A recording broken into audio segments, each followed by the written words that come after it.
Good evening, all of you. Good evening. Good evening, sir. Last class attend किया था कोई ऐसा जिसने लास्ट क्लास नहीं अटेंड किया था? कार्बोहाइड्रेट्स का जो फर्स्ट क्लास था, last class I think we did the structure of glucose and all. Did all of you attend? Yes, sir. Anybody who didn't attend the last class? I'm asking because that will be required in today's class. If you have not done the last class, you may not be able to understand today's class. सबने attend की थी last class? Yes. Okay.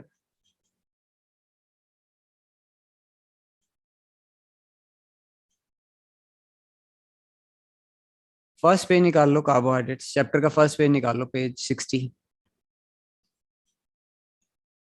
This should be in front of you. I'll just recap the last class. The first thing that you need to know is the modern definition of carbohydrates. They are polyhydroxy aldehyde or ketones which are optically active. It's a new definition. अगर single unit होता है तो उसको mono बोलते हैं. अगर कुछ आपस में जुड़ जाएं, 2, 3, 4, 5 तो उनको ओलिगो बोलते हैं. और अगर बहुत सारे मोनोसेकाराइड आपस में जुड़ जाएं, then you call them as polysaccharides. Poly का एग्जांपल हो सकता है स्टार्च या सेलुलोज. ओलिगो में सुक्रोज आ सकता है और मोनो में ग्लूकोज और फ्रक्टोज है. सिंगल यूनिट है जो वो मोनो होगा. जो टेस्ट में मीठे होते हैं those are sugars. Non sugars which don't taste sweet like starch. Starch का एग्जांपल है नॉर्मल ब्रेड का पीस है. अगर तुम नॉर्मल ब्रेड खा रहे हो तो टेस्टलेस होता है, it doesn't taste sweet, but when you chew it for some time it becomes sweet because का हाइड्रोलिसिस हो जाता है और वो ग्लूकोज में चेंज हो जाता है. जो टॉलेंस और फैलिंग टेस्ट देते हैं वो रिड्यूसिंग, जो नहीं देते वो नॉन रिड्यूसिंग. इसमें अगर उसमें फ्री कीटोनिक ग्रुप है तो भी वो टॉलेंस और फैलिंग टेस्ट देगा. You just have to memorise that part. अब ये ग्लूकोज का प्रिपरेशन है. सुक्रोज जो डाइसैकाराइड है उसमें वाटर ऐड करते हैं, ग्लूकोज और फ्रक्टोज बनता है. या स्टार्च में एन वाटर ऐड करोगे ग्लूकोज बनेगा. लास्ट क्लास किया हमने. ये स्ट्रक्चर मैंने जो राइट साइड पे बोला था आपको याद करना है. ऊपर CHO, नीचे CH2OH और इसकी पोजीशन होती है राइट राइट लेफ्ट राइट. याद है ये स्ट्रक्चर सबको? Yes no? Yes, Yes. sir. Okay. अब ये प्रॉपर्टीज हैं. How can you say 6 carbons in glucose are in a straight chain. HI के साथ हीट करते हैं उसको. देन उसमें कार्बोनिल ग्रुप है बिकॉज वो ऑक्साइम, या ऑक्साइम अंडरलाइन कर लो यहाँ पे, और साइनोहाइड्रिन, क्योंकि वो ऑक्साइम बना सकता है और साइनोहाइड्रिन बना सकता है. इससे हमें पता चलता है उसमें कार्बोनिल ग्रुप है, एल्डिहाइड या कीटो, क्योंकि वो जल्दी से ऑक्सीडाइज हो जाता है ब्रोमीन वाटर डाल के. तो कीटो नहीं हो सकता, एल्डिहाइड होगा. तो ये तुमने ग्लूकोनिक एसिड का नाम भी याद करना. And then you underline this penta acetate. यहाँ पे लिखा हुआ है पेंटा एसीटेट. 5 जगह एस्टर बनता है. दिस टेल्स यू दैट उसमें 5 अल्कोहल है. Basically what we did in last class, how we reached that structure, those equations we did. And finally अगर 5 अल्कोहल है तो एक प्राइमरी होगा. प्राइमरी अल्कोहल जल्दी ऑक्सीडाइज हो जाते हैं. तो ये मार्क कर लो यहाँ पे. नाइट्रिक एसिड को अंडरलाइन कर लो, या एरो के ऊपर, दोनों एरोस के ऊपर नाइट्रिक एसिड लिख लो. ग्लूकोज या ग्लूकोनिक एसिड में तुम नाइट्रिक एसिड डालोगे तो सैक्रिक एसिड आ जाएगा. अब when you use the simplest definition of carbohydrate, उससे जो मॉलिक्यूल बनता है दैट इज ग्लिसल्डिहाइड. उसमें अगर OH राइट पे हो तो उसको प्लस, वो डेक्स्ट्रो एक्चुअली, और अगर OH लेफ्ट पे है फिशर प्रोजेक्शन में तो लेवो है. तो ये D जो हम लिखते हैं कैपिटल D यहाँ पे जहां मेरा कर्सर है, ये D इसलिए है किसी भी कार्बोहाइड्रेट में अगर लास्ट कायरल कार्बन में OH राइट पे है तो प्लस ग्लिसल्डिहाइड के साथ मैच करता है, तो उसके लिए D लिखते हैं. ये प्लस का मतलब है कि वो डेक्स्ट्रो रोटेटरी है. Capital D does not stand for dextro.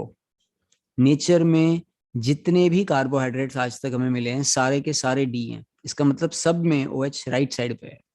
ये प्लस का मतलब है it rotates the light towards right, so it is dextro. ये आपने पढ़ना है इसको, ये मैंने शायद मार्क कराया होगा. और ये जो स्ट्रक्चर है जो मैंने लास्ट क्लास में तुम्हें राइट राइट लेफ्ट राइट वाला, ये ओपन चेन स्ट्रक्चर है. इसके लिमिटेशन पूछेंगे आपको, तो आपने ये 3 पॉइंट याद करने हैं. These are given in NCERT. So kindly don't use reference book or anything because उसमें बहुत सारे points दिए हैं. You cannot write those points. You have to write the ones which are given in NCERT. Now, ये open chain structure है. जिसकी वजह से ये डी है, ये फिफ्थ वाला, ये इस एल्डिहाइड में जाके ऐड हो जाता है। तो ये स्ट्रक्चर हमने लास्ट क्लास बनाया था। जब इसमें ऐड होगा तो पहला वाला कार्बन जो एल्डिहाइड था वो कायरल हो जाएगा। अगर उसमें OH राइट पे है, ये राइट पे है, तो अल्फा है। अगर ये OH लेफ्ट में है, यहाँ पे जहां मेरा कर्सर है, तो वो बीटा है। तो अल्फा और बीटा आपस में एक दूसरे के मिरर इमेज नहीं है। अगर वो मिरर इमेज होते तो अगर एक डेक्स्ट्रो होता तो दूसरा लेवो होता। वो एक कायरल कार्बन पे लगे हैं, बाकी सब पे सेम है।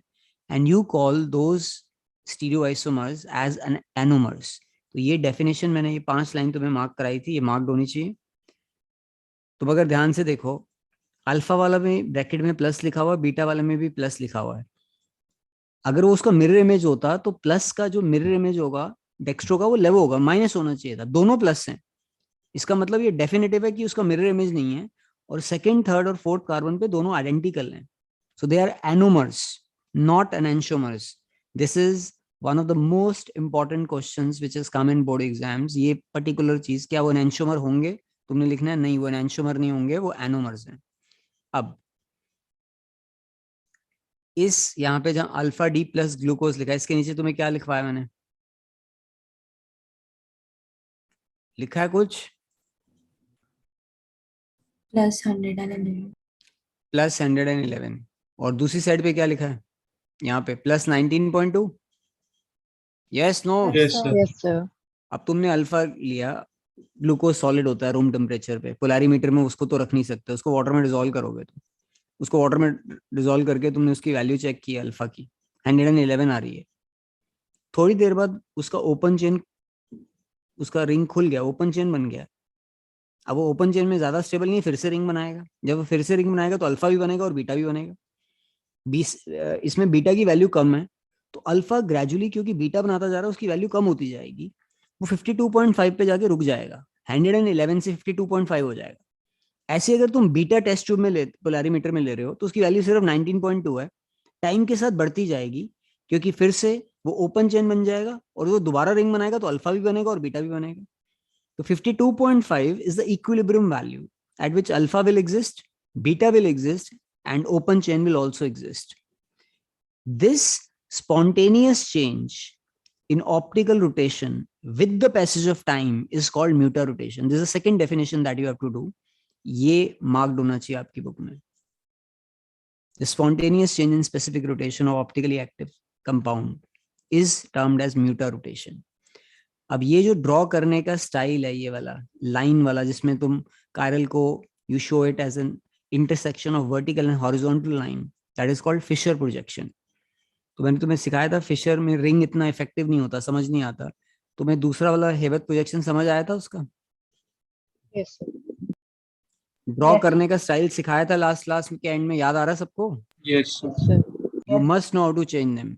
और ग्लूकोज में जो रिंग बनता है, दैट इज 6 मेंबर्ड रिंग, जिसमें 5 कार्बन और 1 ऑक्सीजन है। वो पायरन की तरह है। पायरन एक अलग मॉलिक्यूल बना हुआ है इस पेज में, उसका कार्बोहाइड्रेट से भी कोई लेना देना नहीं है, पर उसकी शक्ल पायरन से मिलती है।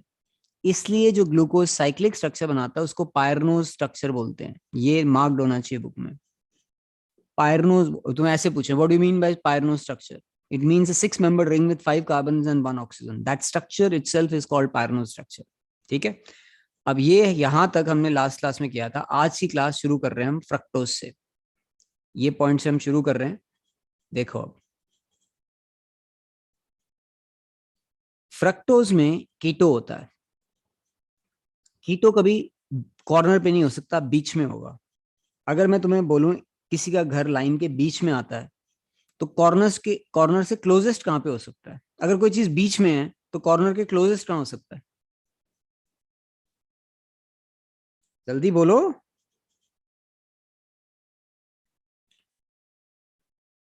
तुम्हें आवाज आ रही है सबको? Yes, sir.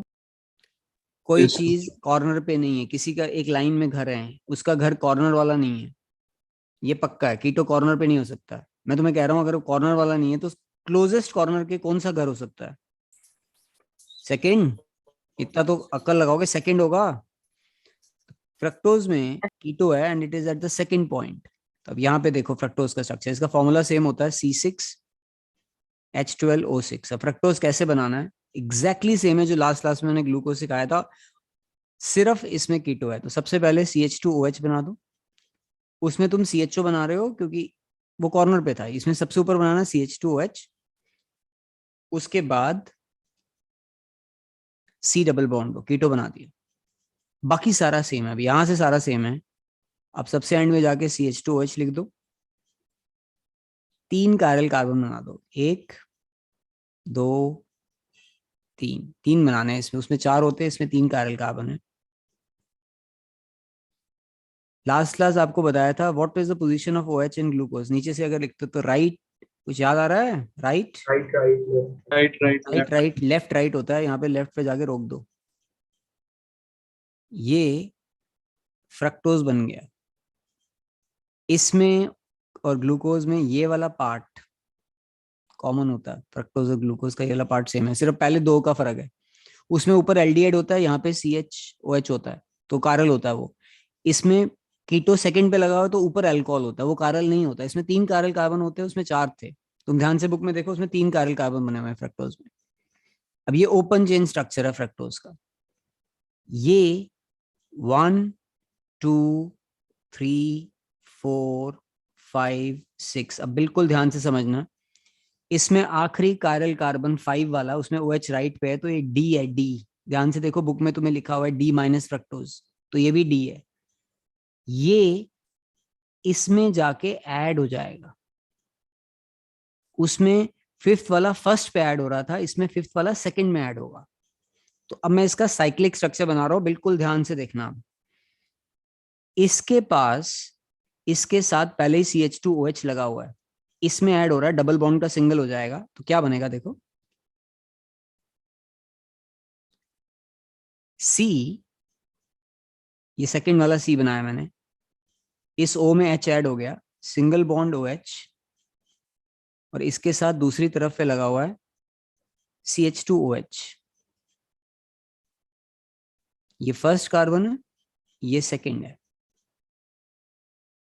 इसके नीचे CH2OH, ये 3 लाइनें बनाई हमने, 1 2 3। इसको कोई फर्क नहीं पड़ेगा, ये ऐड नहीं हुआ, इसको कोई फर्क नहीं पड़ेगा, ये ऐड नहीं हुआ। लास्ट वाले में O बच जाएगा, और ये कार्बन O के साथ कनेक्टेड है, रिंग बन गया। अब मैं अगर नंबरिंग करूंगा तो ऐसे आ रहा है। इसमें भी रिंग का लॉजिक सेम है, जिसकी वजह से D होता है उसको जाके ऐड कर दो, पर ये एल्डिहाइड में ऐड नहीं हो रहा, कीटो में ऐड हो रहा। अब इस स्ट्रक्चर को जो तुम्हारे सामने बना हुआ, कितने मेंबर रिंग बन रहा है इसमें, ध्यान से देखो कितने मेंबर है रिंग के अंदर, बोलो। रिंग बनाने में कितने एटम्स यूज हो रहे हैं? 5 1 2 3 4 और एक 5। इसमें 5 मेंबर्ड रिंग बन रहा है क्योंकि सेकंड वाले के साथ जुड़ रहा था। ग्लूकोज में 6 मेंबर्ड रिंग बन रहा था। That is the basic difference between them. 5 membered ring having 4 carbons and 1 O, इस फॉर्म को बोलते हैं फुरनोज। ग्लूकोज में था पायरनोज। अब इसका ये फिशर प्रोजेक्शन है, इसको हेवर्ट में कैसे चेंज करना, बिल्कुल सिंपल है, सेम एग्जैक्टली सेम। ऐसे 5 का रिंग बना दो, साइक्लिक स्ट्रक्चर। सबसे टॉप पे जाके सबसे टॉप पे O लगा दो। अब ये O, ध्यान से देखो, ये O कौन कौन से कार्बन के साथ कनेक्टेड है? जहां पे मैंने और O को अंडरलाइन किया है, किसके साथ कनेक्टेड है, कौन से कार्बन के साथ? and second 5 and 2. 2 और 5 लिखा है, तो 2 से लेकर 5 क्लॉकवाइज लिख दो। अब इसको क्लॉकवाइज गिरा दो, ऐसे क्लॉकवाइज गिरा दो। क्लॉकवाइज गिराओगे तो सेकंड वाले में OH नीचे आ जाएगा, ऊपर क्या आएगा? CH2OH। थर्ड वाले में क्या होगा, क्या नीचे आएगा? H, ऊपर क्या आएगा?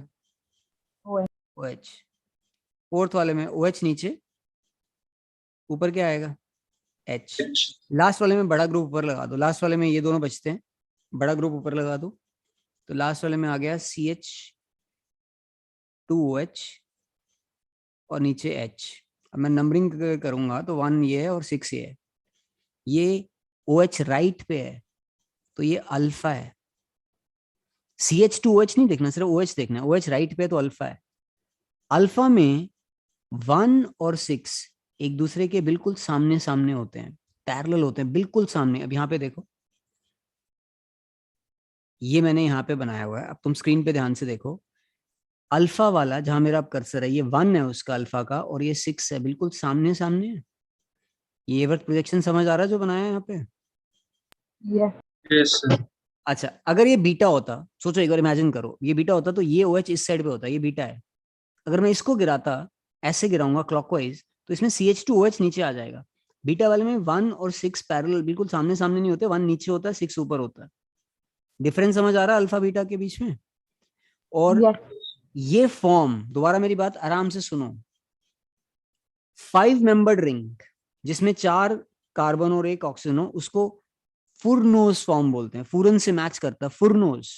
6 मेंबर्ड रिंग जिसमें 5 कार्बन और 1 ऑक्सीजन हो, वो पायरन से मैच करता है, पायरनोज फॉर्म। तो तुम्हें पूछेंगे fructose in cyclic structure that form is called as, तुमने लिखना है furanose. Glucose in cyclic structure that form is called, तुमने लिखना है पायरनोज। डिफरेंस समझ आ रहा है सबको क्लास में? Yes, sir. ठीक Yes. है, and I will tell you one thing, if you were there in the last class, all the structures, मुझे एक्चुअली फ्रक्टोज का स्ट्रक्चर ये वाला याद नहीं है। इफ यू से कि मैं सिर्फ इसको बना दूं तो शायद मैं नहीं बना पाऊंगा। मैंने सिर्फ और सिर्फ एक ग्लूकोज का स्ट्रक्चर याद किया हुआ है अच्छी तरह से। मैं सारे स्ट्रक्चर उससे बना सकता हूँ एग्जैक्टली जैसे मैंने सीखा है। मैं तुम्हें वो सिखाने की कोशिश कर रहा हूँ। ये ग्लूकोज की तरह ही है, कीटो बीच में आता है, सेकंड पे लगा दो, जिसकी वजह से डी है उसको जाके वहां हिट कर दो। OH राइट पे लगाओगे तो अल्फा है।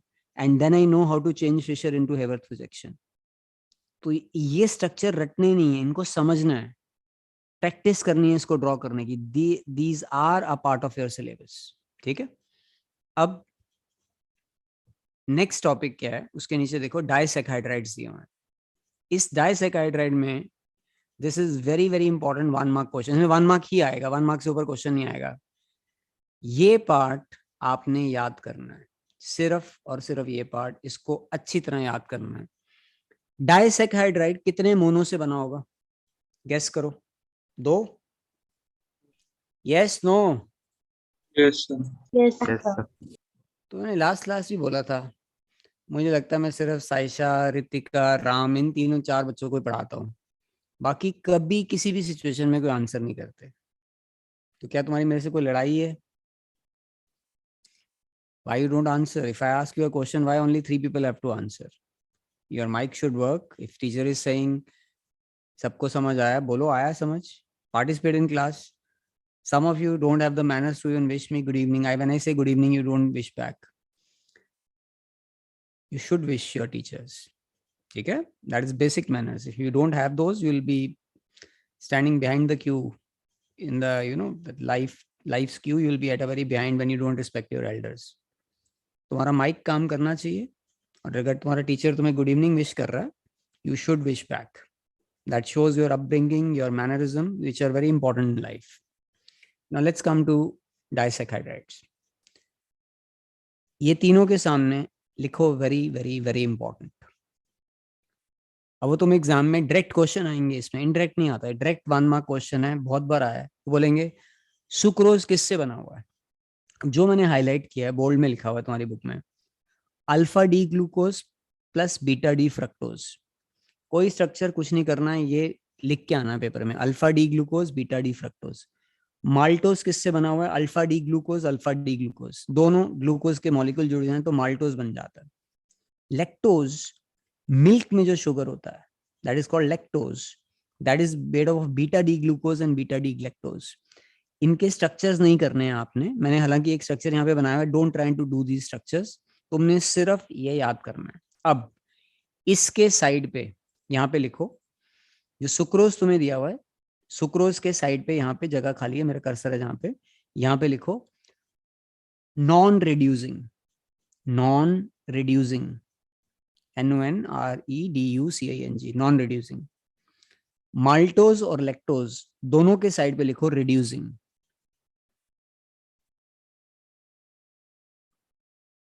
लिख लिया? Yes, sir. देखो यहाँ पे पक्का है कि कार्बोहाइड्रेट का डेफिनेशन में है पॉलीहाइड्रोक्सी, बहुत सारे OH होते हैं, ये OH एक का, ये दूसरे का OH, यहाँ से H गया, एक का OH गया, वाटर निकला, ये दोनों O के थ्रू जुड़ जाएंगे। इस लिंकेज को वो बोलेंगे मोनोसैकेराइड कैसे जुड़ते हैं, कौन से एटम के थ्रू जुड़ते हैं, तुमने लिखना है O। इस लिंकेज को बोलते हैं ग्लाइकोसिडिक लिंकेज।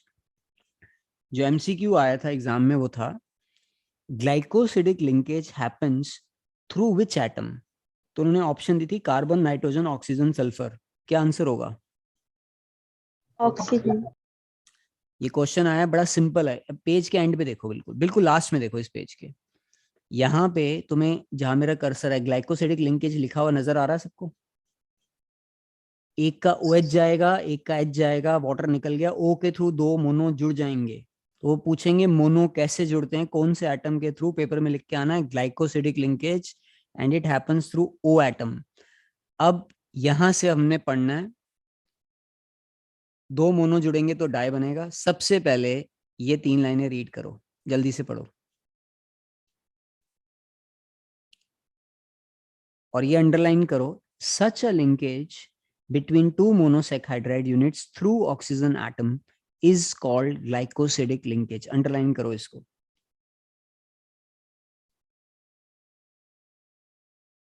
अब देखो यहाँ पे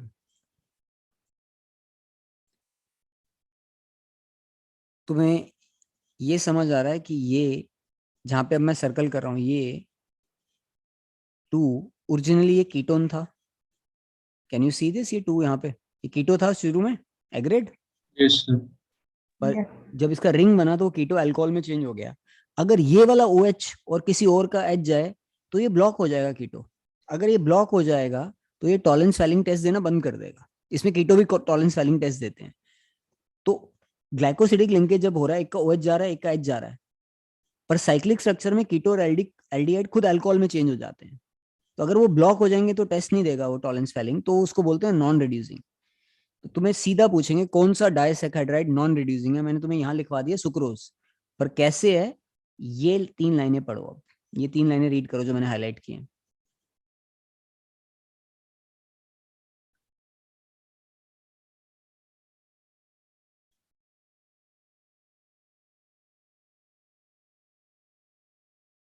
तीन डाइसैकाराइड 12th के कोर्स में, सिर्फ 3, सुक्रोज, माल्टोज, लैक्टोज। 3 में से only sucrose is non reducing. Board exam में आए which give an example of a disaccharide which is non reducing. तुम्हारा आंसर सिर्फ एक आंसर है तुम्हारे पास, सुक्रोज। अगर लिखें given example of disaccharide which is reducing, then you have 2 options, you can write maltose or you can write lactose। Are you clear with this? Yes. Yes, sir. Yes, sir. Okay, now इस equation पे sucrose के एक equation दी हुई है, 66.5 लिखा है, ये equation पे टिक लगा लो जरा, ये याद करनी है। सुक्रोज किससे बना होता है? ग्लूकोज और फ्रक्टोज से। अब इस पर कंसेप्ट क्या है, इन्वर्जन ऑफ शुगर क्या होता है, I just tell you. Sucrose घर में जो चीनी खाते हैं वो है, अब वो सॉलिड है, हमने उसको पोलैरीमीटर में डाला, डिसॉल्व कर दिया। सुक्रोज का जो ऑप्टिकल रोटेशन है दैट इज प्लस 66.5। प्लस का मतलब डेक्स्ट्रो है। अब मैंने उसको पोलैरीमीटर में डाल के चेक किया, ये उसका रोटेशन आ रहा था। सुक्रोज में तुम वाटर डालोगे तो धीरे धीरे वो ब्रेक होता जाएगा, वो ग्लूकोज और फ्रक्टोज बनाता जाएगा। तो ग्लूकोज बना, साथ में फ्रक्टोज बना, दोनों का मॉलिक्यूलर फॉर्मूला सेम होता है, दोनों बिल्कुल बराबर बनेंगे 1:1 की रेशियो में। ग्लूकोज का मॉलिक्यूल जो ऑप्टिकल रोटेशन है वो 52.5 है, तुम्हारी बुक में प्रिंटेड है वहां पे तुम्हारे सामने। फ्रक्टोज का -92.4 है।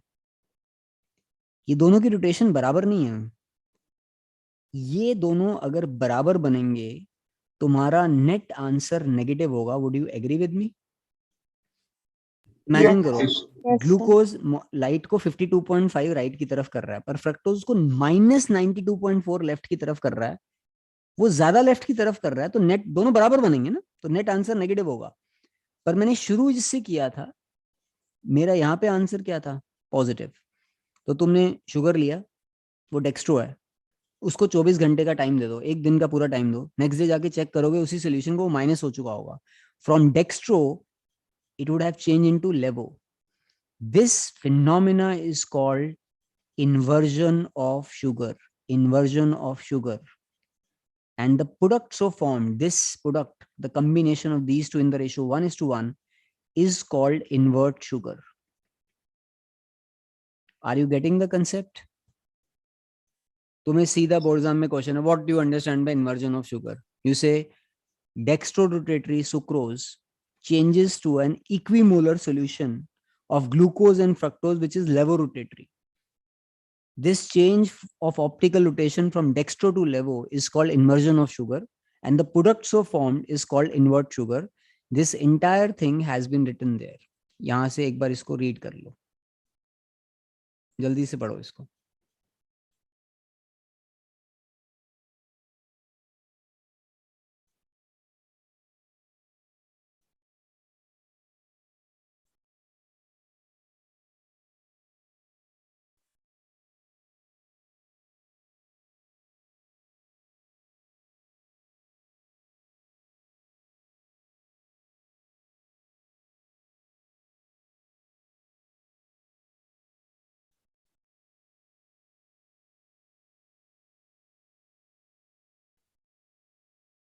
पढ़ लिया? Yes, sir. Yes, sir. Yes, sir. Okay, अब हमारा लास्ट पार्ट है पूरे चैप्टर का, will end the chapter. Last topic है पॉलीसेकेराइड। एक होता है तो मोनो, दो जुड़े डाई, बहुत सारे जुड़ेंगे तो क्या बुलाओगे? पॉली। अब इसमें हमने स्टार्च पढ़ना है। 98% जो तुम्हारी बॉडी में एनर्जी तुम यूज करते हो that comes from starch. Rice में स्टार्च होता है, व्हीट में स्टार्च होता है, जो नॉर्मल तुम ब्रेड खाते हो इट इज स्टार्च। तो उसको डाइजेस्ट करते हो तो तुम उसको ब्रेक करके ग्लूकोज बनाते हो, जिससे तुम्हारी बॉडी को एनर्जी मिलता है। This is one of the most important molecules that you consume in day to day food. अब स्टार्च का मैं तुम्हें स्ट्रक्चर डिटेल में बता रहा हूँ। ये स्ट्रक्चर पेपर में ड्रॉ करने को नहीं आएगा जो तुम्हारे सामने है, ये वाला नीचे वाला स्ट्रक्चर ड्रॉ करने को नहीं आएगा, but you must understand the logic behind it. It will help you understand this structure of starch properly. और उसके बाद हमने पढ़ना है सेलुलोज, और यहाँ पे हमारा ये चैप्टर खत्म हो जाएगा। So I need another 20 minutes of your full attention and will end the chapter. अब स्टार्च में अल्फा डी ग्लूकोज से बनता है। अब मैं पिछली क्लास पूछ रहा हूँ, अब मुझे ग्लूकोज का मॉलिक्यूल बनाना है, बताओ क्या करूं? ग्लूकोज का मॉलिक्यूल कैसे बनाते हैं, क्या सिखाया जाए? सबसे ऊपर क्या लिखूं? CHO। फिर प्रॉपर्ली बताओ मुझे, किसी को बता रहे हो तुम? CHO straight line, straight line के एंड पे CH2H। Very good. कितनी हॉरिजॉन्टल? 4 लाइन। Horizontal. 4 1 2 3 4। OH की पोजीशन क्या होगी? Right Right, right right, left. Right, left, right. जो बच जाता है वहां H लगा दो। ये जो मैंने स्ट्रक्चर बनाया है इसको क्या बुलाते हैं? इसको बोलते हैं ओपन चेन। ओपन चेन, इसमें कोई रिंग नहीं बना हुआ है। इसकी नंबरिंग ये है 1 2 3 4 5 6। ये 5 की वजह से डी है, कैपिटल डी, ये इसमें जाके ऐड कर दो। तो ये वाला कार्बन जिसमें वो ऐड होगा वैसे हो जाएगा। अगर मैं अल्फा बना रहा हूँ तो H राइट पे आ जाएगा, उसके डबल बॉन्ड O के साथ, इसके यहाँ पे H होगा, इसके एंड पे मैंने बनाया CH2OH। 1 2 3 4, right right left right. ये C को इसके साथ जोड़ दिया। ये हमने जो लास्ट क्लास में पढ़ा था, साइक्लिक स्ट्रक्चर बन गया है। इसकी नंबरिंग फिर से हम करते हैं 1 2 3 4 5 6. This is called Fischer projection. This is very efficient for open chain, but ring में इतना इफेक्टिव नहीं होता फिशर प्रोजेक्शन. तो इसे हेबर्ट प्रोजेक्शन कैसे बनाना है? तुमने ऐसे बेंजीन लिया, उस टाइप का रिंग बनाया, टॉप राइट पे क्या बनाना था? इसके टॉप राइट पे ओ. O. ओ, ये ओ किस कार्बन के साथ जुड़ा हुआ? ध्यान से देखो, ओ, ये ओ किस कार्बन के साथ जुड़ा हुआ? फर्स्ट और 1 5th. and 5. First and ऐसे fastest. लिखना है 1 2 3 4 5, और इसको क्लॉकवाइज गिरा दो, ऐसे गिरा दो, क्लॉकवाइज ऐसे गिराओगे तो पहले वाले पे ओ एच नीचे आएगा. एग्रीड? Yes. ऊपर एच. सेकंड वाले में ओ एच नीचे, H. ऊपर H. एच. थर्ड वाले में H. H. एच नीचे, ऊपर H. O H. फोर्थ वाले में OH. OH H. नीचे. ऊपर एच. लास्ट वाले में बड़ा ग्रुप ऊपर लगा दो, तो लास्ट वाले में जाओगे तो ऊपर लगा दो CH2OH. This becomes your 6th carbon, और नीचे आ जाएगा H. ये मैंने, ये तुम्हें कैसे पता ये अल्फा है? How do you know that? First carbon पे OH किस साइड पे? यहाँ पे हमारे राइट पे है, तो ये अल्फा है. ये समझ आ गया सबको? अल्फा बनाया मैंने. Yes. ओके. अब यहाँ से अब स्टार्च हम पढ़ना शुरू कर रहे हैं. थोड़ा ध्यान से अब समझना मेरी बात को. मेरे पास एक बड़ा इजी ऑप्शन है कि उसको याद कर लो. I'll go the difficult route. I'll explain you the entire structure, draw the entire complete structure so that it is clear in your mind.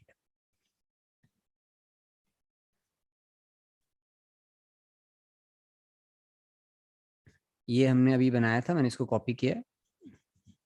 I'll take another copy. I'll take another copy.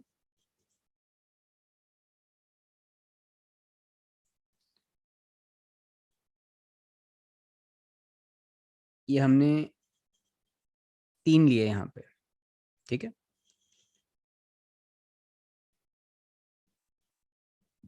अब ये 3 ऐसे जुड़ रहे हैं, ध्यान देना. अभी first और फोर्थ आपस में जुड़ेंगे. इसका गया H, उसका गया OH. एक का H जाएगा, एक का OH जाएगा, दोनों नीचे लगे हुए हैं, तो नीचे की तरफ ये O के थ्रू जुड़ गए. इसको बोलते हैं ग्लाइकोसिडिक लिंकेज. फिर से फर्स्ट वाले का OH गया, H गया या OH गया, उसका H गया, ये O के थ्रू जुड़ गए. इसको बोलते हैं ग्लाइकोसिडिक लिंकेज. ये स्टार्च का लीनियर पार्ट है, स्ट्रेट चेन चलता जाएगा ऐसे. इसमें सिर्फ एक लिंकेज है, C1 C4 C1 C4 ऐसे. ये लीनियर चेन क्रिएट कर रहा है, स्ट्रेट चेन बना रहा है. इस स्टार्च के पार्ट को हम बोलते हैं अमाइलोज. हमारे फूड का मेन कंपोनेंट स्टार्च है जो हमें एनर्जी देता है. उसके अंदर 2 कंपोनेंट होते हैं, अमाइलोज और माइलोपेक्टिन. अमाइलोज लीनियर होता है, स्ट्रेट चेन में होता है. वो तुम्हें बोलेंगे ये स्ट्रेट कौन से लिंकेज की वजह से, तुमने लिखना है C1 C4. और ये अल्फा डी ग्लूकोज से बनता है, अल्फा डी ग्लूकोज. मैंने अल्फा डी ग्लूकोज का हेवर्थ प्रोजेक्शन बना के उसको ऐड किया है. अब इसका एक दूसरा कंपोनेंट है अमाइलोपेक्टिन. मैं तुम्हें पहले उसका बेसिक डिजाइन बना रहा हूं, फिर आई यूज दिस. अमाइलोज स्ट्रेट है, ये इसमें सिर्फ एक लिंकेज है C1 C4. अमाइलोपेक्टिन में क्या होता है? वो ऐसे होता है, स्ट्रेट होता है, फिर यहां रुकता है तो ऐसे हो जाता है, फिर यहां रुकता है तो ऐसे हो जाता है, यहां रुकेगा तो नीचे वाले के साथ जुड़ जाएगा. ये ब्रांच स्ट्रक्चर है. इसमें स्ट्रेट पार्ट C1 C4 होता है, ऐसे चलता रहता है C1 C4. ये C1 पे आगे रुकता है और नीचे वाले C6 के साथ जुड़ जाता है. ये ब्रांचिंग इसकी वजह से हो रही है. अब मैं तुम्हें ये वाला पार्ट तुम्हारी बुक में प्रिंटेड है, मैं तुम्हें बना बना के दिखा रहा हूँ ये कैसे बनता है. अब हमने ये लिया.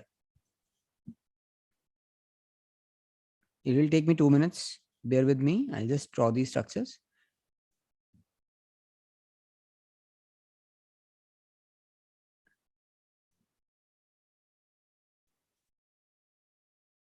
ये हमने लिया यहाँ पे।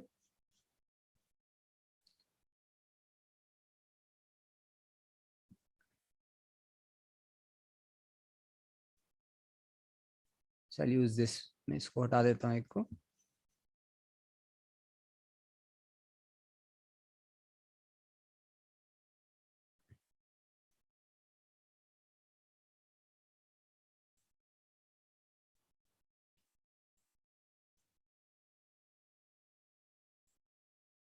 देखो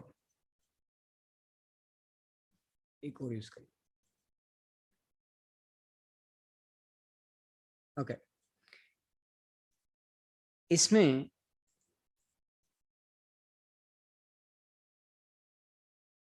ये ऊपर वाला ये स्ट्रेट चेन है, इसका OH और H गए, वाटर निकला, ये O के थ्रू लिंक्ड है, ये O बन गया ग्लाइकोसिडिक लिंकेज। ये पीछे से चलता हुआ आ रहा है, इसमें एक ही लिंकेज है C1 C4 C1 C4, ऐसे ये लिंक करता हुआ आ रहा है। ठीक है, लास्ट वाले पे C1 पे आके रुक गया, तो ये ऐसे आके यहाँ रुक गया। अब ये C1 है, देखो ये फर्स्ट वाला है, ये इसके C6 के साथ जुड़ रहा है, यहां से इसका OH गया, इसका H गया, ये 6 वाले के साथ ऐसे जुड़ गया, ये इसका O, ये ऐसे करके जुड़ गए दोनों, उसका OH गया, इसका H गया, ऐसे करके जुड़ गए। ये 1 है और ये 6 है, ये ऐसे नॉर्मल चल रहा है, ये लिनियरिटी क्रिएट कर रहा है, ये OH के थ्रू जुड़े हुए हैं, ये O के थ्रू जुड़े हुए हैं। जो ऊपर वाला चेन है वो 1 पे आके रुक जाएगा और नीचे वाले के साथ जुड़ जाएगा, ये आगे चलता जा रहा है। ये पीछे से आ रहा था, ये आगे जाता जा रहा है, ये ब्रांच क्रिएट हो गया। ध्यान से सोचो, ऐसे आया, यहाँ रुका, ये नीचे वाला था, ऐसे करके जुड़ गया। वो तुम्हें बोर्ड में बड़ा स्पेसिफिक क्वेश्चन पूछे, बोले ब्रांचिंग इसमें किसकी वजह से होती है, तुमने लिखना है C1 C6। लिनियरिटी कौन क्रिएट कर रहा है, C1 C4। तो स्टार्च के अंदर दो हिस्से होते हैं, अमाइलोज जो बिल्कुल लीनियर है, बिल्कुल स्ट्रेट है, तो अमाइलोज में सिर्फ एक लिंकेज है, दैट इज C1 C4। जो अमाइलोपेक्टिन है उसमें C1 C4 तो है ही है, ये 1 और 4 तो जुड़ ही रहे हैं, C1 C4 तो होगा ही होगा उसमें, प्लस ब्रांचिंग किसकी वजह से हो रही है, C1 और C6। समझ आ रहा है तुम्हें ये पॉइंट? Yes, sir. अब मैंने इसको फिगुरेटिवली कैसे बताया तुम्हें, यहाँ पे देखो, अमाइलोज देखो, ये बिल्कुल क्लियर होगा। अब देखोगे तो अमाइलोज है, ये ऐसे चलता जा रहा है, इसका मतलब है इनफाइनाइट ऐसे चल रहा है, सपोज लॉन्ग चेन है, इसका C1 जहां मेरा कर्सर है, इसका 1 इसका 4 जुड़े, ये O के थ्रू जुड़ रहे हैं, C1 C4 लीनियर है ये। तो इसमें कौन सा लिंकेज होता है, C1 C4। अमाइलोपेक्टिन में ब्रांचिंग कैसे हुआ, ये ऐसे दूर से आ रहा है, C1 C4, ये 1 पे आगे रुक गया, इसका 1 नीचे वाले 6 के साथ जुड़ा, ये देखो ये ब्रांचिंग क्रिएट हुआ, और नीचे वाले का C1 C4 चल रहा है। तो ब्रांचिंग किसकी वजह से होती है, C1 C6। लिनियरिटी किसकी वजह से होती है, C1 C4। हमें इन दोनों के बीच में डिफरेंसेस याद करने हैं। पहले मैं इसको रीड करूंगा, फिर मैं तुम्हें इंपॉर्टेंट पॉइंट्स और डिफरेंसेस लिखवा रहा हूं, ये आ सकता है पेपर में। ठीक है, देखो सबसे पहले ये मार्क कर लो, ये लाइन को अंडरलाइन कर लो, ये इंपॉर्टेंट 1 मार्क क्वेश्चन है। स्टार्च किससे बना होता है, both amylose and amylopectin are polymers of alpha D glucose. पूरा का पूरा स्टार्च अल्फा डी ग्लूकोज से बना होता है, ये मार्क करो, अंडरलाइन करो। अब यहां से देखो, amylose is water soluble, underline this, सिर्फ ये अंडरलाइन करो, अमाइलोज इज वाटर सॉल्युबल, बाकी नहीं करना। Long unbranch linear chain with 200 to 1000 alpha D glucose units, these units are joined together by glycosidic linkage, यहां से अंडरलाइन करो, involving C1 of one glucose unit and C4 of the other। यहां से mark करना है, involving C1 of one glucose unit and C4 of the other glucose unit, ये याद करना है आपने। Its molecular weight ranges from 10,000 to 5 lakhs। amylose underline करो, amylose gives blue color with iodine। amylose straight है, C1 C4 linkage है, gives blue colour with iodine, water soluble है, mark कर लिया ये। देखो amylopectin, amylopectin on the other hand is highly branched polymer, insoluble, underline करो, insoluble in water, does not give blue colour with iodine, यहां तक mark करो. It consists of large number of several hundred of short chains, each containing 20 to 25 alpha D glucose units, which are joined together through glycosidic linkage, involving C1 of one unit with the C4 of the other. वही है C1 C4, तो इसमें भी है. The C1 of the terminal, terminal का मतलब यहाँ से अंडरलाइन करना है. क्या मतलब है टर्मिनल का, क्या मतलब होता है कॉर्नर वाला? corner. The C1 of the terminal glucose unit chain is further linked to C6 of some other unit in the next chain through C1 C6 glycosidic linkage.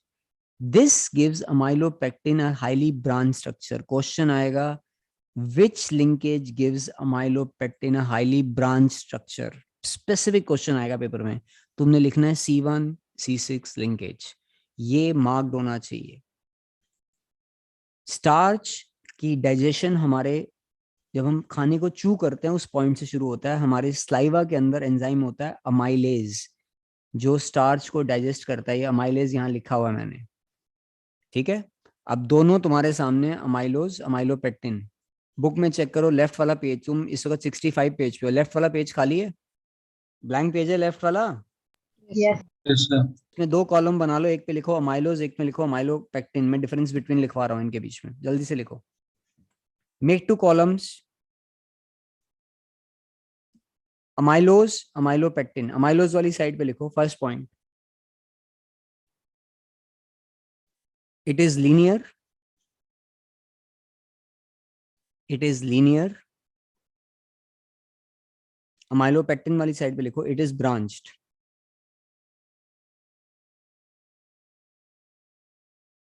Amylose में लिखना है it is linear, अमाइलोपेक्टिन में लिखो it is branched.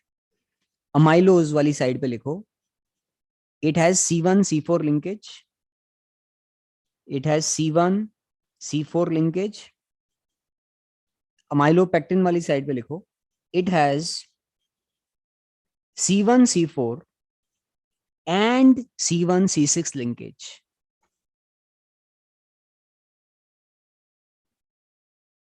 लिखा सबने? Yes, sir. Amylose में कौन सा है? अमाइलोज में कौन सा लिंकेज है? C1 C1 C4. अमाइलोपेक्टिन में क्या लिखा है? C1 C4 and C1 C6. Amylose वाली साइड पे लिखो वाटर सॉल्युबल, उस साइड लिखो वाटर इनसॉल्युबल. अमाइलोपेक्टिन में लिखो water insoluble.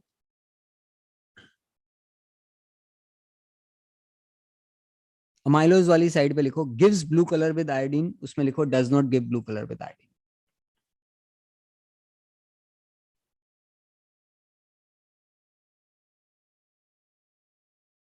Done. Yes, sir. Starch में दो कंपोनेंट हैं, दोनों बराबर नहीं होते. यूजुअली अमाइलोपेक्टिन ज्यादा होता है. ये इंट्रोडक्शन जो मैंने हाईलाइट किया पढ़ लो जरा. जो हाईलाइटेड है एक बार उसको रीड कर लो. 4 point of differences are more than enough. Board exam में 1-2 नंबर का क्वेश्चन आता है. Excuse me, sir. जी. Sir, what is the reason for the last 2 points? Solubility and being colored. That is what we observe, that is the observation we have. बाकी carbohydrates के test होते हैं, वो test एक देगा दूसरा नहीं देगा. फ्री ग्रुप्स नहीं अवेलेबल होते. ठीक है. So, sir, there's no chemical reason for that. There is a chemical reason, but if we do everything in class 12, then there'll be no scope of studying chemistry in BSc or MSc, isn't it? Yeah. Mark कर लिया इसको, जो मैंने highlight किया read कर लिया उसको. Yes, sir. Yes. अब सेलुलोज पढ़ना है हमने, लास्ट टॉपिक है. मैं तुम्हें एक चीज सिखाना चाहता हूँ कि इसमें ये लाइन टेढ़ी क्यों है, ऐसे क्यों जा रही है. देखो जहां मेरा कर्सर है, ये दोनों नीचे नहीं मिल रहे हैं. सिर्फ इसको 1 मिनट लगेगा मैं सीखने में. मैं दोबारा से स्ट्रक्चर को बनाता हूँ. ये जो स्ट्रक्चर तुम्हारे सामने है, ये अल्फा था. याद करो, शुरू से हमने अल्फा बना रहे हैं क्योंकि हम स्टार्स पढ़ रहे थे. मगर इसको बीटा में चेंज करना चाहूंगा तो क्या फर्क पड़ जाएगा? बीटा लेफ्ट पे होता है, तुम क्लॉकवाइज गिराओगे तो क्या होगा? OH कहाँ जाएगा? ऊपर. अब मैं जो बना रहा हूँ ये बीटा है, इसमें OH ऊपर होगा और H नीचे होगा. The only difference between alpha and beta, they are anomers. अब suppose I'll just select this and copy this.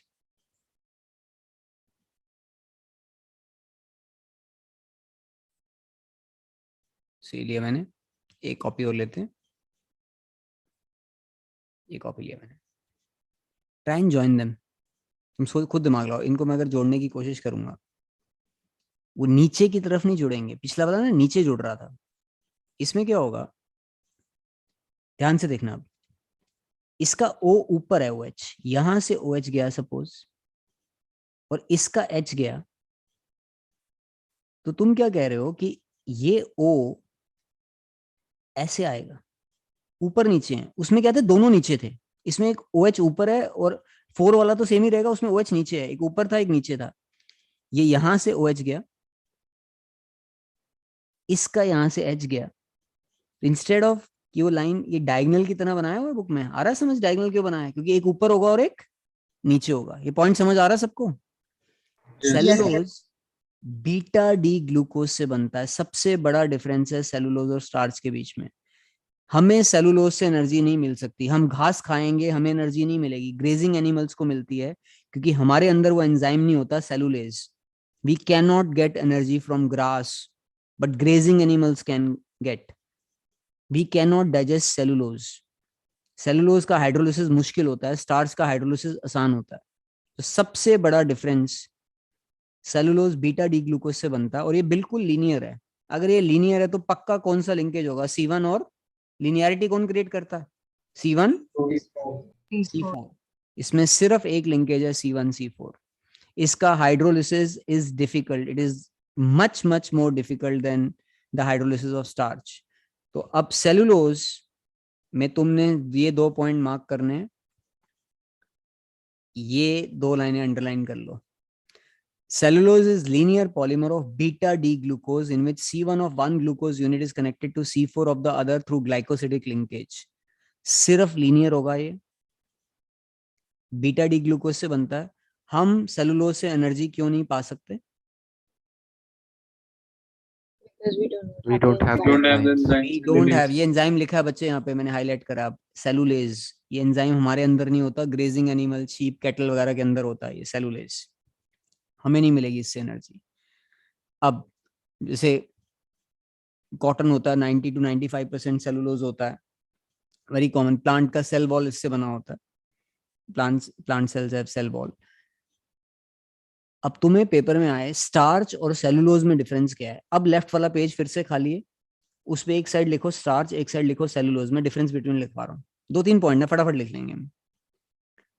तुम इस वक्त पेज 66 पे हो, लेफ्ट वाला पेज खाली है, उस पे स्टार्च लिखो, लाइन डालो, उस साइड सेलुलोज लिखो, पहला डिफरेंस लिखो स्टार्च वाली साइड पे, it is made up of alpha D glucose, cellulose में लिखो बीटा डी ग्लूकोज। स्टार्च वाले में लिखना है अल्फा डी ग्लूकोज से बनता है, सेलुलोज किससे बनता है, beta D glucose. Second point, starch वाली साइड पे सेकंड पॉइंट लिखो, it contains C1 C4 and C1 C6 linkage, starch वाली साइड पे it contains C1 C4 and C1 C6 linkage. Cellulose में कौन सा लिंकेज होगा,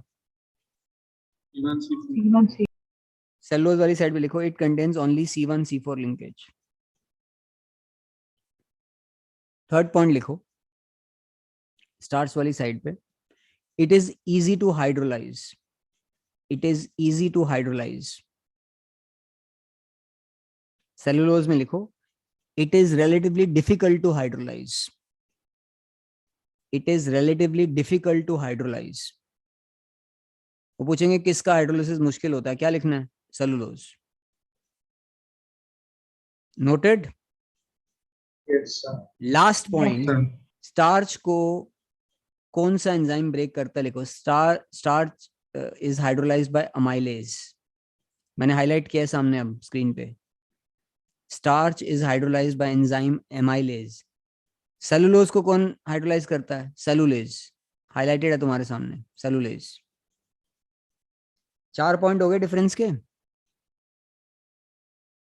Yes, sir. ओके, लास्ट, तुम हर वक्त खाना नहीं खा रहे होते, दिन में 3-4 बार से लोग ज्यादा खाना नहीं खाते हैं usually, but at every instant your heart is pumping blood, you need energy. I assume तुम अब इस वक्त क्लास अटेंड कर रहे हो तो हम में से कोई खाना नहीं खा रहा है. That is called the process of fasting. When your body is fasting, how do you get energy? जब तुम खाना खाते हो तुम्हारा ब्लड में ग्लूकोज लेवल ज्यादा हो जाता है, तो तुम्हारा ब्लड क्या करता है, तुम्हारी बॉडी क्या कर रही है, उस ग्लूकोज को, एक्स्ट्रा ग्लूकोज को ग्लाइकोजन के फॉर्म में स्टोर कर लेती है लिवर में, ब्रेन में.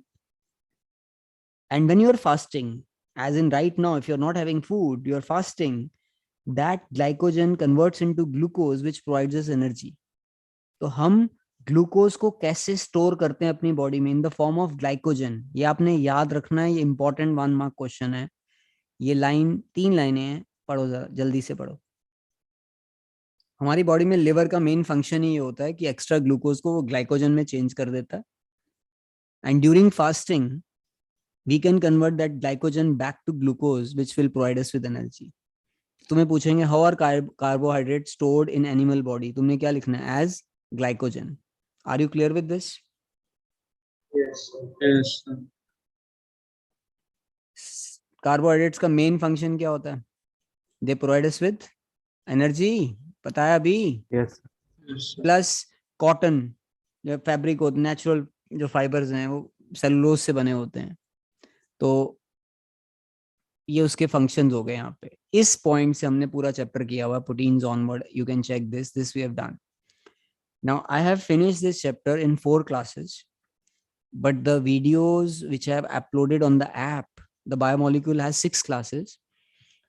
तो टॉपिक हमने वही कवर किए हैं. उसमें बच्चे ज्यादा सवाल पूछ रहे हैं तो लंबा क्लास था, या कुछ क्लासेस भी छोटी हैं. एग्जैक्टली सेम है जो मैंने अपलोड कर दिया है. तो तुम में से अगर किसी ने बायोमोलिक्यूल की कोई क्लास मिस की है, ऑल द क्लासेस कार्बोहाइड्रेट्स की, उसमें 3 क्लास है, हमने 2 क्लास में खत्म किया है. वो तुम मतलब अंडरस्टूड, मतलब कि बच्चों ने क्वेश्चन पूछे होंगे या टाइम उसमें क्लास में लगा होगा, but otherwise we have completed the chapter. जिसने क्लास 1 या 2 मिस की थी, एक बार जरूर देख लेना proteins. This chapter is the simplest chapter that you are studying in class 12. इससे आसान कुछ नहीं हो सका. ना कोई कन्वर्जन है इसमें, ना कोई न्यूमेरिकल है. सिंपल इंफॉर्मेशन है. प्रोटीन क्या करता है, कार्बोहाइड्रेट क्या करता है. Do this very well, you will get full marks in this chapter. अब ऐप पे सारे क्लासेस अपलोडेड हैं इसकी. जो लिंक्स हैं अभी काम नहीं कर रहे हैं, थोड़ा सा प्रॉब्लम है. ऑर्गेनिक के लिंक्स भी काम नहीं करेंगे, पर ऑर्गेनिक की सारी क्लासेस मैंने ऐप पे डाल दी हैं. Most probably on Saturday you will have your test for first 21 classes. Saturday को तुम्हारा टेस्ट होना है. क्लियर है सबको? सुन लिया सबने? Yes, sir. Yes, sir. Next class I'm planning to have a recap kind of a class where we finish the second book. Monday onwards we start with physical chemistry.